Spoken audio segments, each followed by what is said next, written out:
Абай Құнанбаев 10-шы қара сөзінде бала тәрбиесі жайлы пікірімен бастайды. Яғни қазақ баланы орнымды бассын, артымнан Құран оқысын, яғни қартайған кезде мені бақсын деген 3 тілекпен өсірді. Ал Абай осы 3 тілектің әрқайсысын талдап көрсетеді.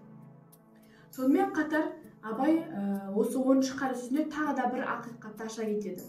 Ол ақиқат балам жақсы болсын. Яғни кейбір ата-ана балам жақсы болсын, балам жақсы өссін дейді.